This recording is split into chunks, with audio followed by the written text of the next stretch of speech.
All right, it says that we are rolling here for a second. We got to wait till Buana, John K., the living beast, MHH, gives us the thumbs up. There they are. All right, Luke, the floor is yours. What's up, Broncos country? It's a Saturday night, which means it's time for Mile High Insiders. He's Nick Kendell. I'm Luke Patterson. And, man, Nick, what a crazy week in Broncos country, right? I mean, I think that's the first thing I got to say. What a week. Yeah, it's been I've been so busy at work, but it has been a crazy week. I actually just got back from a hike a little bit ago, woke up early and got on about 7 miles and hiked up. It Ooh, was a beautiful day. They call it a bluebird day, I guess, when it's almost always rainy, dreary here in the wintertime, but when you have a good day, you got to take advantage of it. So just got back from a hike and happy to be here talking some football. Also, go Hawkeyes, beating Wisconsin. They won all their trophy games this year. So it's a good time to be a Hawkeye. yeah, bad time to be a Buff, though. CU, of course, went down, to those Utes and everything like that. Got to see some chirping on Twitter. I don't know if you saw Tim Patrick going at Philip Lindsay. It was pretty good. I liked it a lot. But, yeah, we'll get into all things Broncos, including some Philip Lindsay, Tim Patrick, and the rest of the crazy week that was the Denver Broncos. But first, tonight's live stream podcast is brought to you by sportsbetting.com. Broncos country, gambling is now legal in the state of Colorado, and here's what makes sportsbetting.com a no-brainer for all sports fans. Sharp odds and low juice. They have in-house bookmakers. They're not a third-party provider of odds, reduced juice, and best prices. There's hassle-free bonuses with a one-time rollover, which means the bonus money is yours after you bet it one time.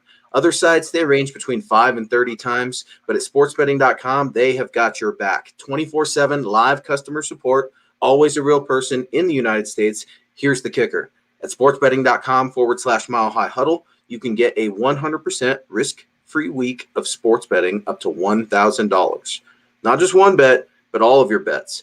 Play for a week, and if your losses exceed your winnings at the end of the week, sportsbetting.com/Mile High Huddle will cover 100% of the difference, up to $1,000 with a one-time rollover. So head on over to sports betting at www.sportsbetting.com/Mile High Huddle.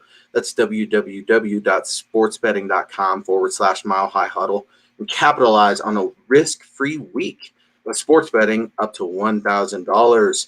And MHH fam, make sure you're finding us on Twitter at Luke Patterson, at Nick Kendell, MHH. And if you guys are joining us today via YouTube, go ahead and do us a huge favor. Like, subscribe, share our show on Facebook as well. Click those little thumbs up. Man, Nick, yeah, so you got a beautiful day that you took advantage of. Here in the Mile High City, it's chilly. It's starting to snow. I don't know. It's starting to feel like Christmas, Nick, but I don't know, how cheerful I should feel as a Broncos fan right now trying to cover this team. And we haven't even gotten into, really what the Panthers look like just because the Broncos, man. I mean, each day has been a new little bit of information, drama, if you will, coming out. What's your, I guess as we sit here on a Saturday night, what's the first thing you think of when I'm like, Nick, if you had to describe this week, how would you describe this week for Broncos country? Did you say one word? I'm just going to send. I would say one word. A little.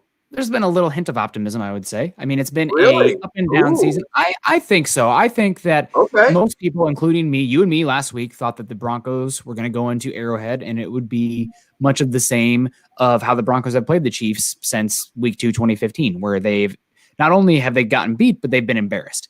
And that wasn't the case this week against the Chiefs. It was a close game. I mean, granted, the Broncos had breaks go their way. There were 2 touchdowns to Tyreek Hill that were wiped off the board. And obviously, the Broncos being able to do what they were doing in the red zone defensively. Hats off to Vic Fangio there. But I think there is some optimism there as far as some stability as well. I mean, I think Drew Lock did show enough where at least there's more of a chance that he could be the guy next year. I'm not saying the guy. It's not an all caps, bold, underlined the guy.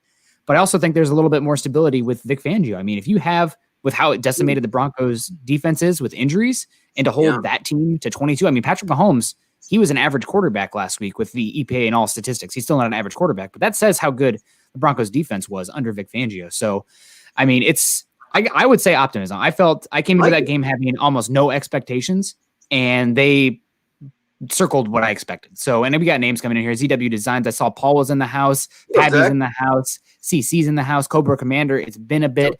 So, yeah, it's really exciting. But you say, the Broncos have been kind of, a pain to cover. Not a pain, but, a dreary team. Frustrating. It's dramatic. It's, what? I think I'd say maybe a little overwhelming at times because it's all the stuff I don't want to cover, Nick. I don't want to cover Jeudy tweets. I don't want to cover, but it's irresponsible. It's irresponsible if we don't because these things matter. To what degree we can disagree on or debate, but man, I'm with you. Optimism. I like that because you're right. As we go back to a week ago, we were both talking about, man, this is, and especially for me, this is a big final here. I want to see how Drew performs. And although he threw an interception to start the game and end the game, he didn't go nose bombing down, which I was a little surprised about. Saw some throws that were decent. Still frustrated with Drew, but we'll get into all that. Optimism. I love that, Nick, because I can see a ton of optimism here in the chat. Saying what's up to Robert Caslow. We've got Joseph in the house, Charlie Beagle, one of our own, James Campbell. What's up, buddy? And Terry coming in here instantly. Rapid fire. Terry, appreciate you so much. Terry Randall with the $2 super chat. Hashtag Nick's Beer Fund. Hashtag Use the Force, Luke. Hashtag State of Being. And I love it, Terry. So as we start to kick things off, man, I'm gonna just give you a little trivia question. A year ago on this day, this Broncos player jersey was released. This Bronco player, it has to be Drew Lock, right? It was Drew Lock. It was released in the team store. It popped up on my Facebook memories, Nick. And I'm thinking, man, everybody was so crazy, right? We got to go get that number 3 jersey. And now people are like, oh, I don't know if I'm going to be buying a 3 jersey. It's interesting, man. It's interesting how the times have changed. And looking at where we're at, man, it's crazy. There's Broncos country. They're upset. And I can see it in the chat. Drew's the guy. Drew's not the guy. I love it. I love the disagreement. If we all agreed, this would be boring. So I want to make sure, before we get into it, y'all just send us your best takes, man. I want to see it. I want to get you guys involved tonight. Nick, I know you do too. And we got some news. I think you want to just go ahead and pop out a few little bits of business here. So I wouldn't call it breaking news, but about an hour ago, Mike Kliss came out and said the Broncos did get fined. A couple of players. First, Draymond Jones got fined $5,600 for a horse collar tackle. I was asking, who did he horse collar? And then you and John, of course, told me he got Le'Veon Bell. So he's getting a $5,600 fine. Duke Dawson, defensive back, he got a $3,561 fine for unnecessary roughness. And correct me if I'm wrong, Broncos country, but I thought he threw a hand or something. I thought it was maybe a hand to the face mask, but just kind of not good news heading into the game tomorrow. It's just kind of one of those things, death by inches, if you will. I don't know, Nick. What do you think? Yeah, I mean, it's a bummer, but that's going to happen when you're playing football. So, you hope that I feel bad for a guy like Draymond Jones who's playing on that 3rd round contract. It's not pennies by any means, but that hurts the wallet. So it's a little bit of a bummer, but it's going to happen. You sound like Fangio there for a minute. I feel bad for the guy. Yeah. I mean, it stinks. He did the tackle, and before, that used to be allowed. So it looks much more graphic these days. But again, I mean, I'm coming optimistic. I mean, it was Sunday Night Football, and everybody really expected the Broncos to get their faces punched in, and they definitely could have. I mean, they had every reason to have an excuse to do that, and they came out and played. So I'm feeling pretty good about it. I know that it's definitely you have to switch the parameters. You have to switch how you view this team right now. Because if you came in there and you were heart set on beating the Chiefs, you probably had unrealistic expectations. That's like cheering for your unathletic, 6-year-old kid out there. He's not going to win the race, but then you're going to be irritated when he doesn't win. It's like, come on, like you have to have some reality here. So I thought they played a good game overall. I'm happy about it. You're right, man. You're right. They didn't. Vic Fangio's defense, as much grief as I give Vic Fangio, his defense played very well. Now, and I'm telling you, man, that bend don't break. It's not beautiful, but defense. If you can hold them to 3.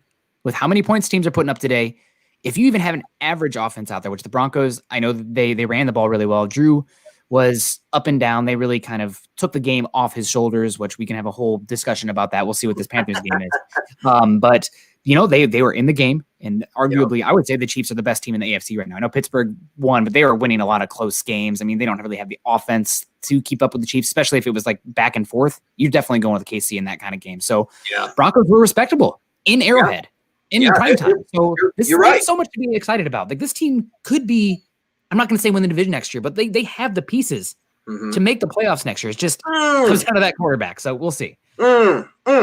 It's tough, man. It's tough. We got to somehow figure out. It's an emotional roller coaster with the Denver Broncos, to say the least. Yeah. But cleaning up a little bit of housekeeping. So speaking of DBs, Duke Dawson getting fined. DB that we all wanted back, Phil will be playing tomorrow against the Carolina Panthers. Will Parks, of course, claimed off waivers after the Philadelphia Eagles just cut the guy after never really using him. Just didn't work out. Wasn't a good fit. So it's kind of weird, Nick. I'll always remember Will Parks is 34, and Sang Bassi, of course, got hurt. He's on IR, so no more 34 for Will Parks. He'll be wearing Steve Atwater's number 27. So it'll be weird seeing Will Parks out there in a 27. It's always weird seeing 27, think of Darren Williams and stuff like that. Yeah, so that's going to be odd. And then you look at some of the Broncos that are out right now. Obviously, right guard Graham Glasgow, wide receiver Tyree Cleveland. I believe Trey Marshall is also out, which gives a little bit of opportunity for some other players. Obviously, we covered Will Parks, welcome back, and Josh Watson. He's going to be active. Derek Tuska, he's going to be active. And then something that you talked to me about right before the show started, Mark Barron. Nick, are we going to see Mark Barron tomorrow? I mean, I'm not sure how much they will utilize him, given, honestly, the Broncos linebackers, a lot of it has to do with scheme. There's a reason the Broncos are kind of getting beat up the seam against tight ends and wide receivers, is because they don't really have the linebacker athleticism to cover that area. But the scheme's really helping negate some of the athletic limitations of the linebacker position, as well as Shelby Harris. I mean, his hands batting down the ball. I've done a full 180 on Shelby Harris, man. He'd bring him back. They need to pay the dude. So it'll be, I don't know. We'll see Mark Barron. I'm guessing most likely it'll be very small substitution role / special teams, especially now that Tyree Cleveland's out. It's probably not a one for there, but you need bodies in special teams. Yeah, and maybe, I'm glad you brought up special teams. It's something that, I know it's not the hottest thing ever, but when you're scoring touchdowns, it's great. But when other teams are scoring touchdowns on you, that means your special teams unit's usually garbage, something that's been garbage for the Broncos for a long time. Maybe Will Parks and Mark Barron can bring a new element to that special teams unit. I think Will Parks is a solid tackler. I like his game a lot. So I'm looking for an improvement immediately in the special teams unit with Will Parks just being out there. Now, I think it might take him a minute to figure out, where he get his bearings, so to speak, right? I mean, it's totally, a whole new defense, though. He was here last year, so it's not totally like he's reading a foreign language here. So he should be able to communicate with his guys, who he was, really pumped to say, hey, man, I was overwhelmed by Broncos country throwing me love. My cell phones were both dead because my phones were blowing up, man. So that was so cool to see Broncos country. I've never seen a player, it's almost like a backup player, special teams role player with so much love, really, like Will Parks in the city. I mean, it's crazy, man. I love him. I just absolutely love Will Parks. So I'm looking forward to seeing 27 out there. Were you asleep during the Chad Kelly hype? The pre-Buzz Lightyear getting beat up with a yeah. Because, I mean, they always say the most popular guy in town is the backup quarterback, but that was there was some level of an intelligence disconnect there that I just did not quite understand, but whatever. It's going to be a very interesting game this week. I am a little bit worried about Cushenberry being out, but we can't talk about injuries without talking about the Panthers, and they have a heap of injuries as well as guys out due to the, as Carl's daughter likes to say, the little sick bug reserve. But just going through their injury report, Rasul Douglas is questionable. Marquise Haynes is questionable. Sam Franklin is questionable. Christian McCaffrey, I'm not sure if he's been listed fully out, but he's doubtful, so I don't think we're going to see him. So sorry, you guys, hoping for that guy in there, but I know we all are McCaffrey fans. Yetur Gross-Matos is questionable. Trey Boston is questionable.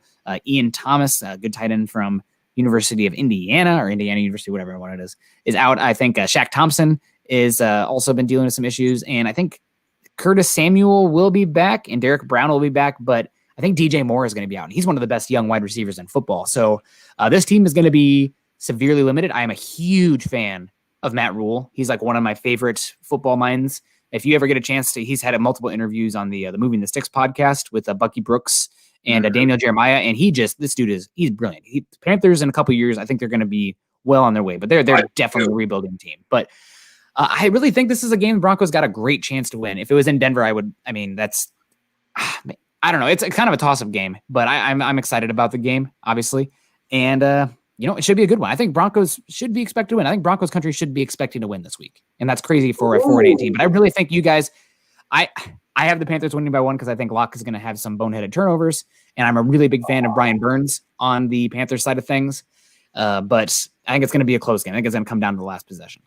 Man, I love it. Yeah, no, I'm hesitant, Nick, and we'll get to our game predictions a little bit later on, but I'm hesitant just because of so many turnovers, like you said.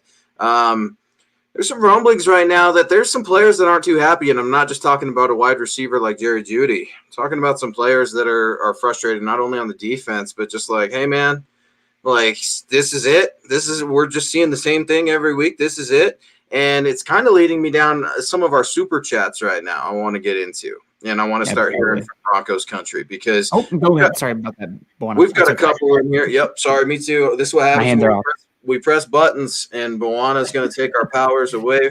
Might be a thing. But we got base case coming in here right off the bat. And I will get back to that quarterback conversation. So sit tight. But base case with a $4.99 super. Appreciate you so much. If Locke ain't the guy, then winning won't help us. What has winning at the end of the season done for us? Now, this is a perfect super, Nick. It's absolutely perfect because it's what we were talking about up until this podcast. When I texted you a few days ago, I'm like, hey, man, what are you thinking? You're like, dude, what are the implications? I'm like, implications? You're throwing big words at me. Implications? I'm just looking for a dubs, man. I'm looking for something easy. You're like, well, dude, the draft is right around the corner. And it's like, ooh, well, people are starting to talk about that, Nick. People are starting to think about that. Give me your thoughts. Fire away. Well, unfortunately, this year, with everything going on in such a weird season, there is a massive disparity of teams in the NFL this year. There's not as much middle ground. And what does that mean? It means that if you win games, you drop down quickly, but when you lose, you don't move up that much. So this week, we have the Broncos going against the Panthers. It's 2 4-8 teams. You probably heard it before if you've been paying attention to Broncos news at all. The Broncos have pretty far and away the hardest strength of schedule in football. Now, that being said, the Chargers and the Raiders kind of falling off a cliff recently has lowered the Broncos' strength of schedule, but right now they have the second hardest strength of schedule of any team in football, sitting at a 5.65. The only team with the harder strength of schedule is the New York Jets, and guys, Broncos aren't losing four in a row, I don't think, down the stretch, but the Jets definitely aren't winning 4 in a row. So you're not going to have to worry about that tiebreaker. So essentially, every single team that the Broncos have the same record in, when it comes to it at the end of the day, they're going to lose that tiebreaker. They're going to pick behind them. And when there's so many bad teams, that's a huge issue. I mean, we're talking about there are 4 teams sitting at 4-8. There's also 4 teams sitting at 5-7, and that can flip quickly. So a win this week for the Broncos could drop them down to 15-14. A win after that could drop them down to 16. I mean, they honestly, I really think they could be the team that picks last that doesn't make the playoffs, which is the absolute worst spot to be. I don't even care. Oh, we won. There's no such thing as carrying over momentum year to year. That just doesn't exist. That's a fan trope to make yourself feel better, and it's just not real. And I think that obviously the best case scenario, Drew Lock playing good, Broncos losing a close one and moving up, because those, I mean, you're talking about moving, let's say the Broncos right now picking 10 and they lose. That's the equivalent of just burning up a 3rd round pick. You lost a value of a 3rd round pick falling that much. So I know people hate it. Oh, you should never cheer for a loss. Grand scheme of things, the Broncos not making the playoffs, it's probably better for them to have a better draft pick. And it's not just round 1, it's round 2, it's round 3, it's round 4. And that's the type of value you're talking about losing there in that kind of game. So it sucks. I think of it, I'm purely not emotional, analytical. Yes. Best pick possible is probably the way to go. Sucks. Yeah, I think that's, the fan in me wants to just scream at you and just, be like, are you kidding? Nobody get hurt. That's what I'm hearing. The analyst in me is like, dude, he's right. I mean, and we don't know what John wants to do in the draft. I didn't think he was going to use it. Who thought, raise your hands, John Elway was going to use all of the picks last year? Not me. I mean, not me. So I have no idea what John's going to do. And back to base case real quick. I just got to ask everybody, man, Greg Williams. on that zero coverage, Nick. Man, talk about trying to secure a number 1 draft pick. My Lord.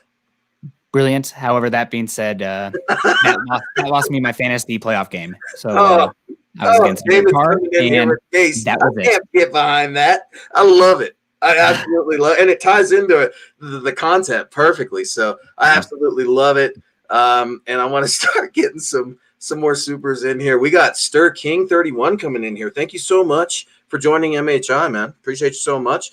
With a $20 super. Thank you. Why not play Brett Rippon? It's a win-win. If he is efficient, it proves it's not coaching. And if he's not efficient, you play lock, and hopefully it lights a fire in him.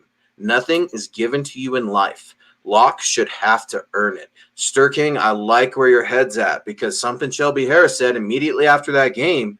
Look, we're fighting for our jobs out here. This is a sense of urgency here. And Nick, does it feel like Drew is fighting for his job? Because we all know he's secure, right? And then Brett Rippon, I hear you. Is he going to probably win you more games? No, I don't think so. No. I like Brett Rippon a lot. I think he's a probably number 2 at best. But you got to look at the organization. I'm not looking for points tomorrow, Nick. I'm looking for improvement. I'm looking for trends to go up a little bit. I'm looking for, let's stay with a hot running back. Let's just go simple high-low reads. Tell him to throw the ball to Jerry Jeudy and make that happen. Let's do simple things. And whatever the score is, the score is. I mean, I'm okay with a loss just like you are too, but I'd be really okay with the loss if I'm showing signs of improvement. If we're showing things that we haven't seen before, I'd feel a lot better about that. So that's why I pump my brakes just a little bit about Brett Rippon. Yeah, I think you need every single game and snap you can get with Drew Lock. I mean, he's already lost so many this year because of what happened going into the Saints game, as well as the injury games that we lost. So we're trying to figure out what Drew Lock is. Everybody's kind of saying you can't say, oh, Nick, you can't cheer against them to win. I'm not 100% either way. I have my legs in both pools. If they win, huzzah. If they lose, well, higher draft pick. I'm gonna talk myself into it either way. You guys best believe that. As when it comes to playing Brett Rippon this week, I just don't think it makes sense. Brett Rippon doesn't have a future on this team at the quarterback position, starting at least. Maybe, man, if he's your backup, I still think you want to do better than that. But I honestly hope that he sticks around long enough that he can become like a quality offensive coach and then work his way up there, because I think he's got what it takes to be a really good coach in this league. But I mean, you need these snaps for Lock. This is a defense that has been okay for the Panthers. Rule is a really good defensive mind. He's a really good program builder. So that's why I think the Panthers are going to be good down the line. But this is a game where Lock should be better. I mean, this is a game that the Broncos might even have the lead. They can lean a little bit more on the ground game, and the defense might even get a lead as well. So you need these snaps for Lock. You need this game for Lock because you're trying to figure out what Lock is. This is a big game to figure out. Hopefully a step in the right direction. It's not going to determine one way or the other for Lock. But and the last comment that we had there from him was about making sure Lock feels that competition. I think that competition's coming. It's just there's nobody on this team. Yes, exactly. It's coming down the pipeline, whether that be a draft pick, probably not, whether that be bringing in a reclamation project, whether that be bringing in a veteran. There's going to be competition for him next year unless he goes on and has like Patrick Mahomes performances down the last 4 games. Yeah. But even then, I mean, there's enough of a sample size of him being in a below average quarterback. I don't know if you can do that. So the competition's coming. He should know it's coming if he has any sort of grasp on reality. I love it. I absolutely love it, man. He's coming with optimism, but he's also coming with heat. He's Nick Kendell at Nick Kendell MHH. I'm Luke Patterson at Luke Patterson LP. You're listening to Mile High Insiders at MHI_football pod. So we got Kevin Peterson coming in here. What's up, Kevin? Appreciate you so much. A super chat superstar. Thank you for your support. What's up, fam? I'm sorry I missed the last few. Luke, Nick, we're winning tomorrow, and we're running the table. I hope all is well. Oh, Kevin, man, I can feel the energy. I love it. Thank you for making us a part of your night, your Saturday night tonight, man. But if you miss the show, don't ever worry. We got your back. Nick, they can listen to these podcasts anytime they want. You're also on Building the Broncos with Carl on Tuesday nights. We've got the Huddle Up Pod. We've got the Dove Valley Deep Divers. We've got tons of content on milehighhuddle.com. We've got your back. So don't worry about it, guys. If you can't make the pod, Just listen to it when you get a chance. So Kevin Peterson, man, he's saying we're gonna run the table. Not only are we gonna win, but we're gonna run the table. Kevin, I'm not trying to be the Grinch here before Christmas, but I don't know, Nick. I feel completely opposite of you, man. I feel like a win would be miraculous tomorrow, but I could see the Broncos losing out. I really can't. It's hard for me to predict a win for this team right now. When I'm not seeing them give up ground, but I'm not seeing them make up ground either. And that's the toughest part. I'm seeing some of the same mistakes from the head coach that we're seeing from the quarterback, over and over. Now, Ed Donatell's going to be back. I think that's going to be huge for Vic. Vic's got his whoopee. That's Ed Donatell. And that's not even good for him coming back. Thank goodness for the scary bug there. Yeah, thank goodness for Ed Donatell coming back. But he's Vic's number one, man. He's like, is it Tom in The Godfather? The consigliere. He's the number one, man. And I think Donatell will definitely be there to help support Fangio. But I'm looking for, I don't know what the rallying cry is going to be. I think the defense will be solid, but that offense, it better get going. It has got to get going, because you can blame Pat Shurmur all you want, and I'm not necessarily happy with some of his play calling either. And I know we're not going to get you fired up about running backs, but for the love of God, can you use the hot running back? And I'm not even a Melvin Gordon fan, okay? I'll be the first to tell you that he's playing in a game on Sunday and has a court case on Monday. Those are just the facts. He's overpaid. I'll tell you that also. And, I don't care if his agent wants to come at me. Go ahead at Luke Patterson LP on Twitter. But it's just one of those things for me, Nick, where it's like, man, I'm just the death by inches. That kills me. It infuriates me. I'm not trying to be just negative Nelly here, Nick, but man, I can't just give him a win because Carolina's got all these guys on the list and some are hurt. You like what they're doing down there in Carolina, Matt Rule. I do too, man. I think it's a young team. Yeah, it'll be interesting to see what happens with them going forward. They also have a very wealthy owner, which helps a lot. Whole lot of money. Yeah. Speaking of a whole lot of money, Mohamed Badri coming in here with the smooth killer. Appreciate it, Mohamed. Also rocking that gear. And also, if you guys hear any echo, is that just me? It could, it could be me. Don't get me started. Oh, I'm wrong. EDJ, I appreciate it. I've been wrong more than once, just as my wife. But the thing is, why am I wrong? Tell me where I'm wrong at, man, because I don't want to be right. I don't want them to lose out. I want Kevin and Nick to be right. I want obviously, Nick, you're looking at that draft and you're like, winning out. I don't know if that helps us, but man, it's tough. It's tough in Broncos country. But I got to ask you about Jerry Jeudy real quick before we start moving on. Let's get Kenneth quick, though. Yeah. Did you see Zach Wilson? Let's do Kenneth. Yeah, let's do Kenneth. Kenneth is the dude. He deserved it. Wait a minute. All right, go ahead. Did you see Zach Wilson get tossed around by Coastal Carolina and 0 teammates came to his aid? Is he a bad leader, or did his team just not notice? I think his team just didn't notice. I think they were looking at the ball because when an interception occurs, you're probably more interested in trying to tackle the guy with the ball rather than looking back to the quarterback to see what's going on. And I don't fault Coastal Carolina at all for coming after the quarterback. Zach Wilson is a dude who puts a target on himself just because he's out there, tripping a little bit of swag. And sometimes when you do that, that means you're going to get punched. Some guys don't take kindly to that on the other side. So that's what kind of happened. And I don't have a problem with it either way. I know some people said, oh, that's a cheap shot. You're still on the field of play. You are a player that could stop a good play happening for my team. I'm going to block the hell out of you. That's what they teach those defensive linemen to do. So I don't get any issue with it. I also am not reading into it at all as far as him being a bad leader or his teammates not coming to his aid. I haven't heard anything like that. I guess, more can come that way as we get closer to the draft, but that I didn't read into that. Yeah. Also, Coastal Carolina is pretty good. So yeah, Kenneth Booker, I love it, man. That's a great question, man. It's been a crazy day. Before we hopped on the show, I was just looking at some college football highlights and some crazy finishes, the games and stuff like that. So I absolutely love hearing these questions because we're already starting to. I know you're already looking at the draft. Oh yeah, I'm in. I'm just about there. I'm getting ready. I got one more week, man, and then I'm putting pen to paper and eyes to film, and I'm going to get going. Already looking at hopefully Senior Bowl. So we'll see how things go there. But as we move along here, I wanted to get back to Jerry Jeudy. What'd you make of Jerry Jeudy? Some tweets out there. Hey, man, I got my conditioning in. Okay. Well, then there was another article. I think it was released by someone in The Athletic, and I might be wrong. I apologize if I'm wrong. But it was an article that featured comments from Odell Beckham Jr. with regards to how Pat Shurmur, I think, quote, was trying to ruin him, end quote, or something like that. And Jerry Jeudy, of course, it all makes sense now. And then Melvin Gordon's liking it. What'd you make of all that, Nick? Give me your we didn't get to talk about it. I didn't get to catch your show on Tuesday nights. So tell me about it. What do you make of Jerry Jeudy and his cryptic tweets?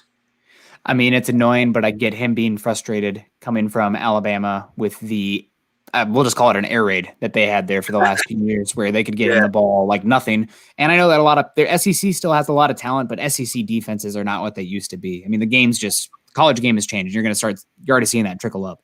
But Jerry Jeudy was putting up yards like crazy. And now that's not the case. And part of that is Shurmur. Part of that is the quarterback. Part of that is just moving from college to the NFL. It's going to get harder. Windows are going to get smaller. We've seen that this year. Judy's had some struggles, not really separating, but sometimes the physicality side of the game. He's not a built dude, but he can move around. So I don't really have an issue with it. It could become an issue, but this is the kind of thing where when you have a team that doesn't really have the player leadership and the frustrating losses, and again, just questions at quarterback and the offense in general. I mean, it's the league. It's never been easier to score points, and the Broncos seem to be stuck in the 80s when it comes to offensive output. Yeah. So I get being frustrated. I'd be frustrated too if I was him, given the circumstances. But also, it's frustrating to watch because this isn't at all unexpected. I mean, I think Jerry Jeudy, as good as he is, Cortland Sutton, when he comes back, is the one.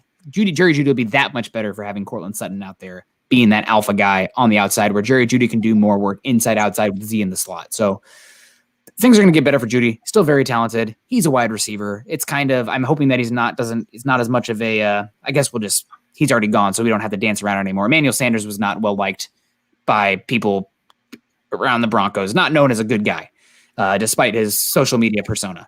But I don't think it's a stepping towards the Emmanuel Sanders road. I think it's just a dude who's used to being the best, and it's not going so well for him right now. So it's not unexpected, but still, you would hope that he wouldn't be making tweets about that. And we still don't know specifically what he was saying, but it just seems there's too many dots connecting there. Yeah, I didn't like it either. I liked how you described it. It's annoying, but I get it. I freaked out on him on Twitter. You saw I freaked out on Monday. I freaked out on Tuesday. I'm just like, death by inches. Are you kidding me? Each day, something new with this team. And then you've got, a couple weeks ago, Brandon McManus and Vaughn. And it's just like, man, another thing.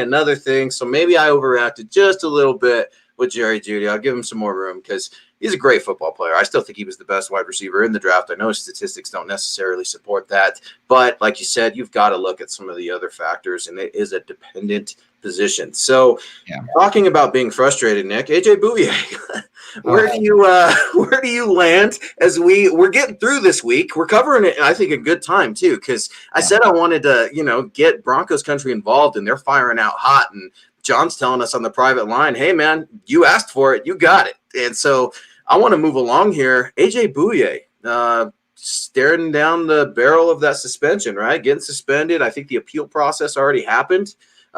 This is the first game he will be serving, right, of that suspension? Yeah, 1 of 6. It sounds like with Brian Cushing, who was known as he's essentially his generation's Bill Romanowski when it comes to the performance-enhancing drugs. Yeah. So there's some questionable decision-making even being associated with him.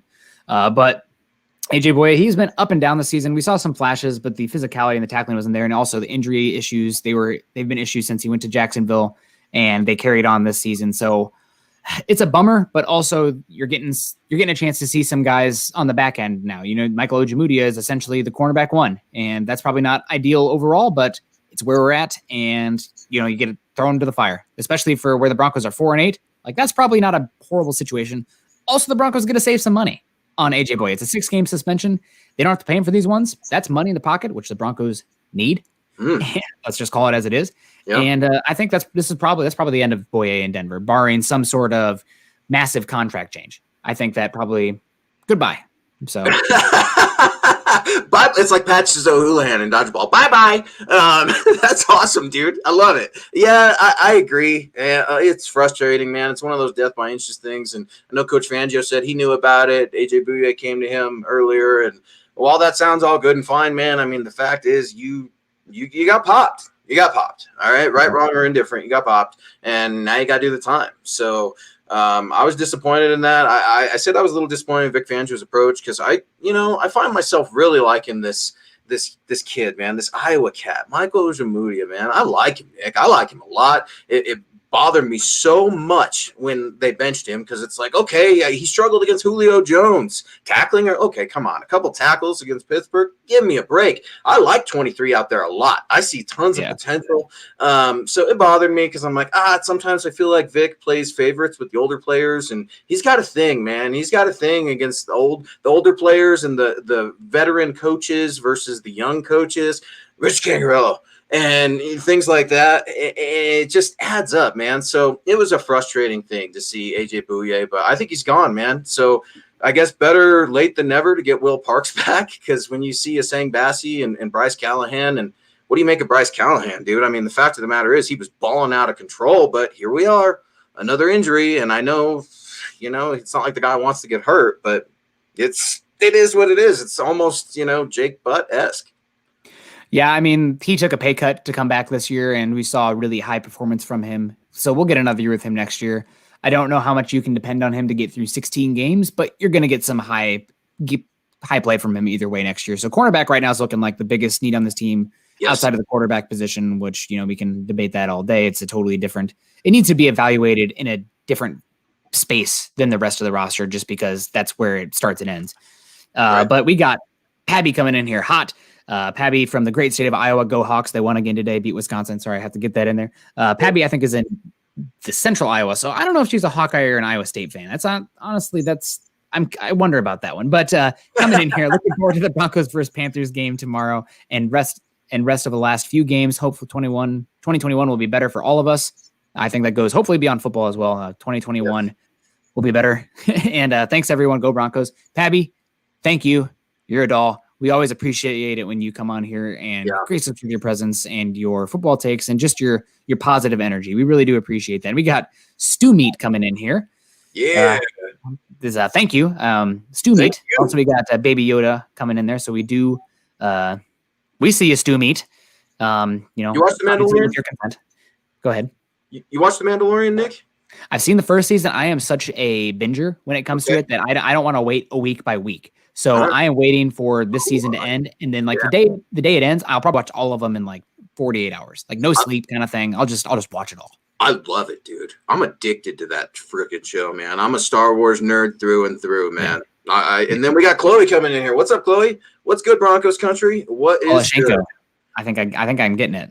Yeah, that's right, man. She came at you hot last week. You do not mess with Chloe because she's gonna wreck you, dude. I'm telling you right now. But no, man, I think it's going to be interesting. The Broncos have a lot to prove. They have a lot of areas to improve. I don't think look, everybody could say everybody's job is safe, but if you get embarrassed, I talked about it last week, man, embarrassment and stuff like that causes sweeping changes and blows to the egos and stuff like that, man. That's just the way of life and business itself, specifically in the NFL. But Nick, how much do you think not having fans could support change or not support change? Because I think ultimately Broncos, say what you want about their ownership and everything like that right now, they listen to their fan base. And specifically when their fan base stopped showing up to games under normal circumstances, they see that. And Joe Ellis does not like that. And that's when you start seeing some changes. Nick, I talked about me thinking the Broncos could lose out.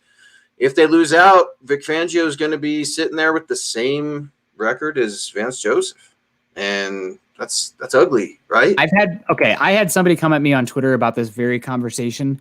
The Broncos last year and this year combined have, I think, the hardest strength of schedule in the NFL, and Vance Joseph's 2 years were 27th. So also the AFC West has gotten better, and the Broncos' schedules have been incredibly harder than they were in the Vance Joseph era. So even though the numbers may be the same as far as the wins and losses. No, I don't think so. Last week, if we would have lost that game last week against the Jets, that feels totally different than losing it at Arrowhead Sunday Night Football. A loss isn't a loss. There has to be nuance and context. I know everybody wants simplicity, black and white. That's not the world. That's just not how things go. And that's probably one of the biggest issues with 2020 in general, is that things are way more complicated and full of nuance than most people are willing to put in the time to understand. Now, okay, so I'd agree with that, and I'd give up some ground there, but I would challenge you to this. I don't feel like Vic Fangio is ever victim to the criticism that Vance Joseph got, all the heat that Vance Joseph got. I mean, by the end of that year, the press was laughing at him. It felt bad, dude. It felt bad. I felt embarrassed for the guy. It was just kind of a joke. And then you see him for defensive coordinator for the Cardinals. He's doing well. And two totally different positions, right? Defensive coordinator and head coach. Ask Vic Fangio. He'll tell you all about it. But I've got a problem with that. Some of these timeouts and when you go for it and when you don't go for it and you say you're a bad converting team, but you're going to, I don't feel like Fangio's gotten the same scathing criticism that Vance Joseph got. Do you feel the same way, or what? How do you perceive that? I think part of it is the further we get away from the Super Bowl years, the expectations continue to change. I mean, people were still hoping to make the Super Bowl or the playoffs in those years, and it just didn't come to be. And now we're looking at multiple floors at the Kansas City Chiefs, maybe closer than I thought going into last week's game. Still, I'm still pretty happy about that. I will be all week. Let me shine. But I need it. But I don't know. I think the team seems like it's in a much more stable situation. It doesn't feel like they're, it's pretty obvious when the leadership at the top is such a problem, and it still is for the Broncos because the ownership situation. But for at least for Vic Fangio, you know that he won't put up with gruff. And I did not get that feeling from Vance Joseph. Also, Vance Joseph had the domestic issues in the background while he was at Boulder. And there's the videos of him being drunk with the Bolin grandkid. It's all these things that are just like issue after issue. And Vance Joseph's doing solid with Arizona. I still think he's got a career in this league. He wasn't the right guy for the job yet at that point. So I don't know. I don't think they're that comparable other than they were Broncos coaches, but situations change. It's the same thing, people talking about, if you win these last 4 games, you'll have momentum going into next year. You're talking about a full offseason. The roster is going to change. Coaches are going to change. It's so far in between. There's no such thing as momentum carrying over for a whole offseason. It just doesn't exist. So I think it's kind of similar. It's just so different year to year. Yeah, and isn't that kind of what – that's the perception of what this year was supposed to be, right? We all felt good about not having to look at the quarterback per se in the first premier rounds of the draft, the first 3 rounds of the draft, and that felt good, man. That felt good to not have to worry about that. Not so sure we're going to get there. It all depends, but I would challenge people this and to think about it like this. Drew Lock is not going anywhere. He may not be playing as the starter, but he will be here next year. Make no mistake about that. Do you feel the same way? We'll see. I don't know. A lot of things can happen over these next 4 games. So I'll see what happens. I think there is a possibility where if you go out there and make a big move at quarterback, you might move on from Locke. But I think that's an extraordinary circumstance. I think given that he's still got upside, he's still very cheap, and you have 2 years of cost controlled. And you right now you'd be trading him for what? Maybe a day 3 pick, like a 4th or 5th. Dude, that's terrible. Just business strategy. It's terrible business strategy. He's worth more as the backup quarterback with upside that could still be developed into a starting quarterback because he has the tools to do it. Yes. He has the testicle fortitude to do it. It's just the question of the mechanics and the processing ability that's just not there right now. But I think that that's worth holding on to. And I think that's a great point. And it kind of, I don't know. It's almost like I wrote about it when Brock Osweiler talked. Right? Did you get to catch that when Brock Osweiler spoke a little bit? I thought Brock was a little crazy at times when he goes, "Look, I think it takes 3 years." I'm like, "Well, Jesus, I don't know about that." But I thought he had some really interesting points, Nick. And something I wondered, do you save Drew from himself a little bit? Like, maybe there isn't such a bad thing if you still have him on the team and there is another quarterback in waiting or something like that. I don't see what's wrong with that. But right, wrong, or indifferent, I think Drew's going to be on the team next year. We'll have to see. TS coming in. Oh, man, taking a personal shot. I don't know about that one, man. We got to keep it clean. That's got to be a testicular fortitude. I think Drew Lock is the right thing. That's a comment. That's a good comment. You're pumping Drew up, man, and that's something Drew doesn't need because Drew's a very confident guy. I do appreciate that, and something I've liked Drew since Missouri, and I'm very tough on him right now. But he's an empath. He's an empath. He feels so much, and sometimes that means when things are going well, he's out there dancing, but when things aren't going well, he's yelling curse words at the stands, which happened after the Chargers game, and pouting sometimes too. So sometimes I think he feels a little bit too much. But I think that you see him out there throwing, balls like, what the hell are you doing? There's some balls on those throws that he's doing, but the question is more so the mechanics, because with those comes accuracy, which the farther the ball gets down the field, the worse it gets for Locke, and that's all comes back to mechanics. I mean, that touch down the field is hit or miss, and also the processing, the intelligence, that kind of thing. Yeah, that's just it. And George coming in here, and I appreciate you, George Moravi coming in. The big question is, can Drew's problems be fixed? Yeah, it can. You know why? Because he has the power to fix them. It's no one else's responsibility. We can blame Pat Shurmur all we want. Pat Shurmur's not throwing those picks, man. He's not throwing them. So Drew drives me crazy, and it's like that moment, like I get mad at Drew and I trash Drew because I care. Right? Because I care. Yeah. If I didn't care, I'd just be like, later. See you later. Simeon, Paxton, Keenum. Mark Sanchez, Keenum, you name them. Quarterback carousel. I don't want Drew to be another peg on the QB carousel, man. I don't. Yeah.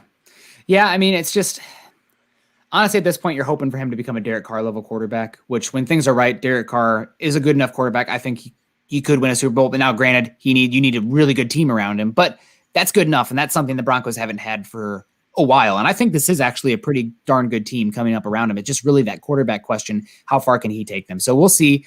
I think that Locke's improving the defenses. Part of that is they've really cut back. They were asking him to read at like a 7th grade level, and they found out it was too much, so they went back to the 3rd grade level book. Like watch the bat, watch the fly, because they really simplified it, and that's helping the offense. They're taking it out of his hands, but in the NFL, that can only take you so far. So you are unbelievable. You are unbelievable, dude. No, you're exactly right. Because I was going to say, man, they're spoon feeding him this offense. Is not wrong. I don't think that's wrong. No, if it's going to win games, no. And look at Lamar Jackson, right? Look at Lamar Jackson, the greatest thing ever. Here's what I'll say: the Ravens, they invested in Lamar Jackson, and they're going that way with Lamar Jackson. Invest your quarterback, and that doesn't mean go get him wide receivers and everything. Do what he does best. Work with him. Use that. Bend a little bit to him. There's nothing wrong with that, Nick. You're exactly right. Yeah.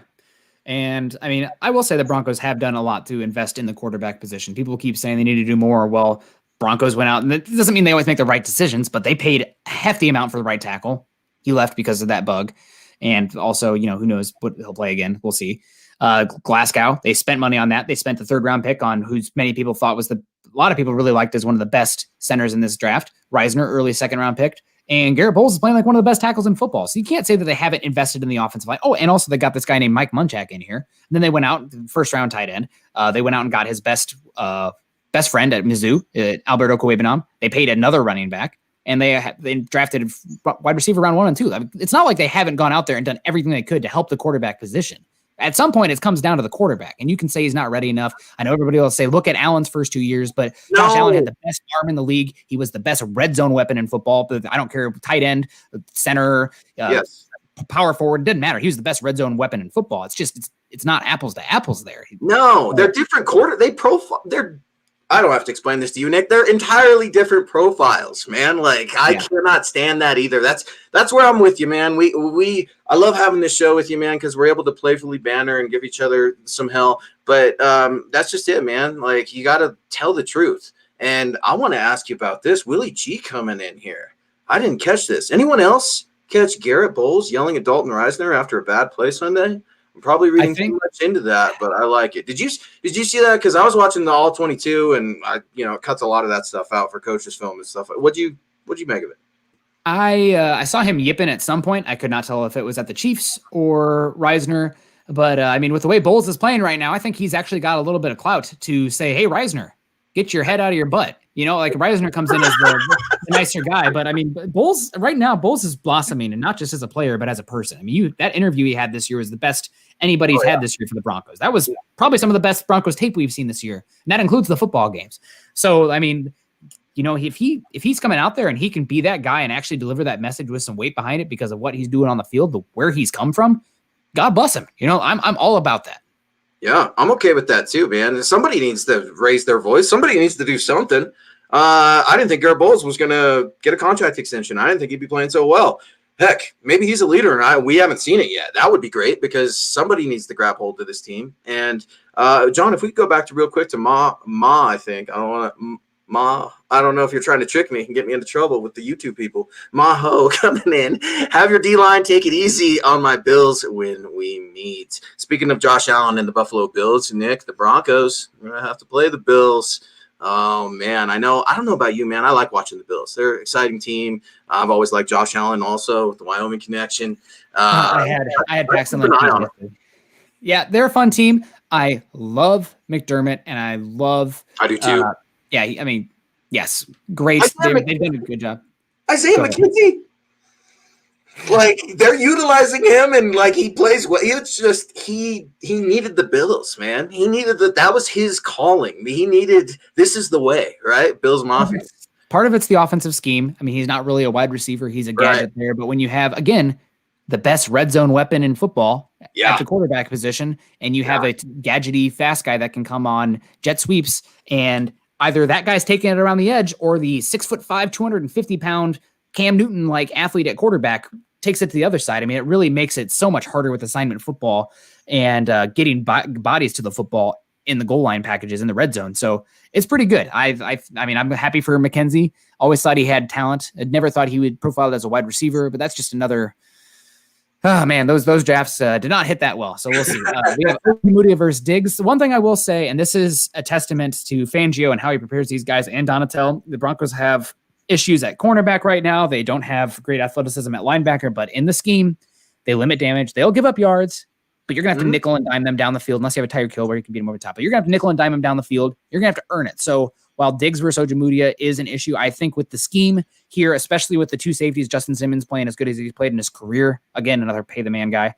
We'll see what happens this offseason. But you can limit it. And also with Shelby Harris playing, if Shelby Harris is what we saw against the Chiefs, and also you have Bradley Chubb next to him, and the reason Shelby Harris is playing as well is partially because Bradley Chubb, but that's obvious for anybody who watches the game. But, I am worried about Diggs versus Ojemudia. I'm worried about these Broncos corners. I mean, we're down our top three going forward, but still with this Vic Fangio defense, with the safeties, I think you can limit it at least points wise. Yards, whatever. Yards don't score points. Yeah. Bend but don't break, Nick. That's it works well, man. And when you see the Broncos, people want them to have like negative points, negative yards. I want to be safeties and 0 yards and 3 and outs and everything, but it's really hard to do in today's NFL. If you can keep them from scoring, God bless you.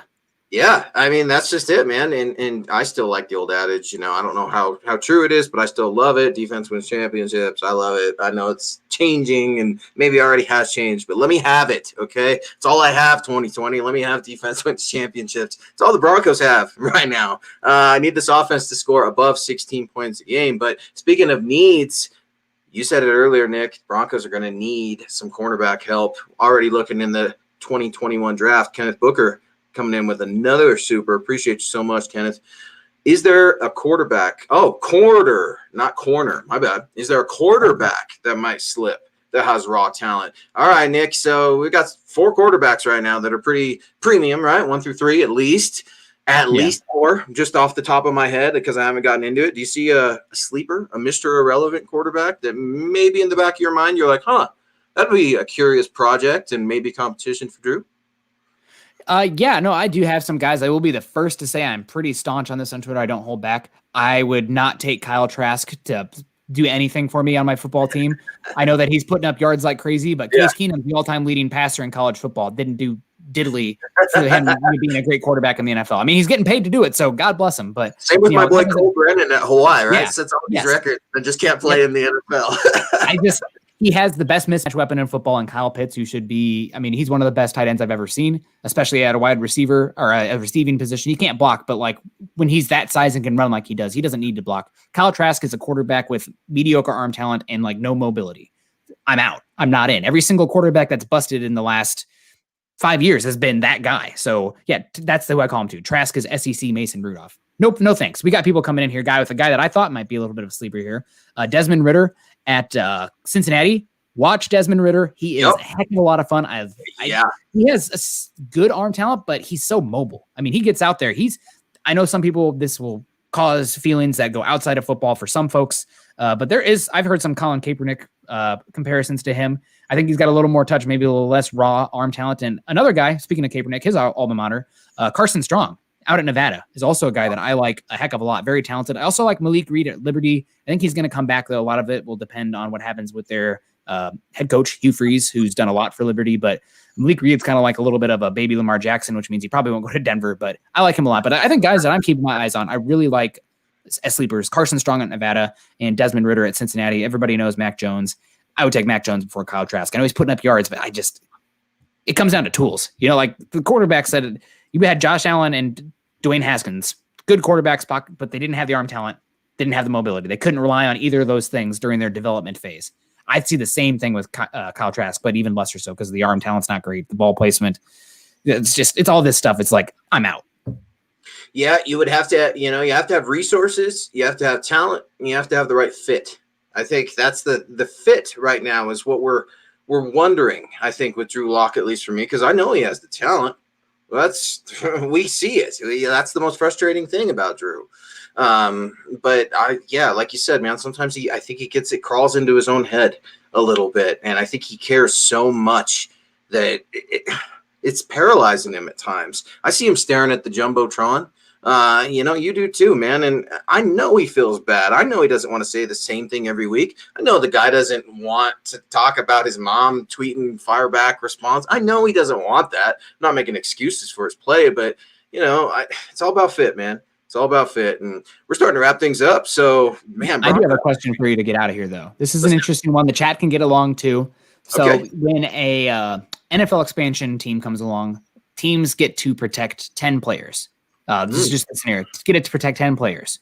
Okay. Who are your 10 players for the Denver Broncos that you would protect from being picked up by another team if you could protect 10 players? I know that's a big number here, but we can write it down. But this is an interesting question because I had 9 that I thought was pretty obvious, but that 10th one, I just could not get to it. Oh, okay. So we got to go Garrett Bowles. Garrett Bowles is one of mine. Dalton Reisner. Garrett Bowles, Dalton Reisner. No particular order either. Justin Simmons, Kareem Jackson, Alexander Johnson. Ooh, I did not have Kareem Jackson because he's old and on the way. Good stuff, I did not have him. No, that's sorry. I did not have him. Yeah, okay. So maybe K Jack was missing there. Man, I'm trying to think. I'll just read you mine. Jerry Jeudy. I had Jeudy. I still had Cortland Sutton. Yep. I had KJ Hamler still because he's the youngest player on the team. I know they're both 21, but KJ Hamler is months younger. Okay. And he's looked really good. Noah Fant, so there's 4. Yes. Garrett Bowles, that's 5. Dalton Reisner, that's 6. 6 on offense. So I know that the offense is it's young guys. This is why I'm picking these guys. They're going positive going forward. Defense, Simmons, Chubb, Draymond Jones. That 10th one though, I went Brandon McManus just for shits and gigs, but I'm really not sure where to go with that one. I'm still mad at Brandon McManus for missing that field goal. I'm just mad because he pops off on Twitter. That's all. Just a grumpy old man. I had no real reason. He's the number 1 scorer on the team right now. That's an interesting question, Nick. Something we might have to return to because I like that a lot, man. That's a really good question. Oh, Jake Butt, James, and 8 other guys. You guys are crazy, man. You got Callahan coming in. You guys are out of control, MHH. Out of control. Shame on all of you. You embarrassed me all, but dude, what a show. We got Pranked Films coming in here with a last-minute super. Thank you so much for your support. Do you think if Chad Kelly wasn't, Chad Kelly, he'd be starting on the Broncos, Nick? I mean, he had – honestly, people are going to hate this, but it was kind of like the same thing with Drew Lock where there's like enough mobility and enough arm talent where there's a tantalizing hope, but it just doesn't get it all together. There's boneheaded decisions, but you see some of those pass-ins, like that's an NFL throw. There's only – not even every single NFL starter can make that throw. But with everything that comes on outside of Chad Kelly, who has absolutely 0 leadership ability, so that's a big issue. And for real, the dude I'm not supposed to cuss on the podcast, but you might as well call him a hemorrhoid. He has his head so far up his own rear end half the time. So it's just like, Chad Kelly, enough. Next. Yeah. Yeah, no. He's just an idiot. He's an idiot. He is, dude. I don't know why I have it. I still have the police report filed away, man. It's just, the guy has demons, man, and we could poke fun all the time, of getting beat by a vacuum cleaner in the Woody vest, but the guy has demons, and when you have those demons, it's really hard to be a starting quarterback in the NFL. That's not to say that starting quarterbacks in the NFL don't have those demons, and I would encourage everybody, go watch Brett Favre's career, a football life or whatever. He talks about some of his demons, stuff like that. I have tons of respect for guys that open up and share their experiences there, but it's just tough, man. It wasn't meant to be, man. It wasn't meant to be. No Swag Kelly. I know that he has his own demons that he's dealing with. I just have a hard time for people that have had every single door opened up for them. Yeah, that's not an excuse. Absolutely. That's not an excuse. You're exactly right, man. I mean, listen, John Elway did his buddy a favor in bringing Chad Kelly in. That's what he did. Still embarrassed him. That's what he did, right? And then you see Jim Kelly. I was just watching Jim Kelly's Jimmy V speech, and it brings me to tears every time I watch it. It's from 2 years ago, and Jim Kelly just all time, man. So I don't know, but he's not going to smudge that Kelly name. I will always fight for Jim Kelly and Kenneth Booker. I'm pressing buttons. I'm letting go, John. I'm letting go. Kenneth Booker coming in here. Chad Kelly is my roommate, not by choice. That's called a B&E. Folks, that's a mic drop moment, Kenneth. I absolutely love. I don't see another way that anyone could top that. Terry coming in here though with some fire. Appreciate you so much, Terry. Peace out. Click like those little subscribe. Put those little thumbs up. I know everybody's deep in the chat right now. You guys are out of control. Yeah. So maybe we'll get back to that question later. I just thought it was interesting enough. And also, good. James, the fact that you didn't have Hamler on your list, you're off Mile High Huddle. I thought we were Hamler bros, and you just hurt me there. So that's personal. It's personal now. I'm going to come at you in the chat later. But, guys, that's going to do it. Did he have Jeudy Jewel? Because I was going to put Jewel on mine, and that would have been Jewel, one Hawkeye, two Hawkeyes, Noah. I mean, KJ Hamler, I was just always a big fan of him. But I don't think he had Jewel. I actually saw some people have Jewel, which I like him, dude. I've always liked him, but I really like him now, dude. I will say that from watching the game, I think the Broncos Fangio deserves a lot of credit for scheming to minimize the athletic limitations at the linebacker position. And also from what I've heard, the Broncos are doing a lot of work at the off-ball linebacker position with guys that could go in the first round. I honestly don't think there's an off-ball linebacker that's worth a top 10 pick this year. I don't categorize Micah Parsons as a top 10 or as a off-ball linebacker.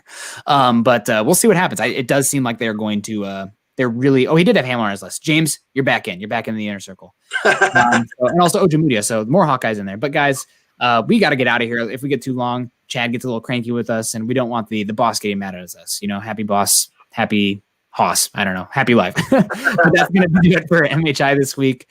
Guys, you can find Luke on Twitter at Luke Patterson LP. Also find me on Twitter at Nick Kendell MHH. Obviously, always a lot of content coming there, sharing articles, sharing draft thoughts, Broncos stuff, just whimsical memes. It's all there. You can find us on Twitter. Make sure you do. Go on over to milehighhuddle.com for all our written content and MHH community content. Obviously, 4 more games left. What's going to happen with Drew Lock, Vic Fangio, the defense, the draft, the Broncos paying Justin Simmons, Shelby Harris, ownership. Broncos are a 4-8 team, but they're by no means a boring 4-8 team. There's plenty to talk about, plenty to cover, and we do that over there. Go to iTunes and leave us a 5-star rating and a comment. Really important for you YouTube listeners. Please like, subscribe, and share. If you're joining us on YouTube, that can really help us reach new audiences and can help us continue to bring you a show 7 days a week. We'll actually be bringing you the pregame show next week versus the Bills game. The Broncos play Saturday, so we'll be coming out. That'll be a lot of fun. But seriously, like, subscribe, share on YouTube. That helps us a lot. That helps Huddle Up Podcast. That helps Building the Broncos. That helps the Dove Valley Deep Divers. All of us, 7 days a week. We're here. You can help us out. Hopefully, you enjoy us enough to do so.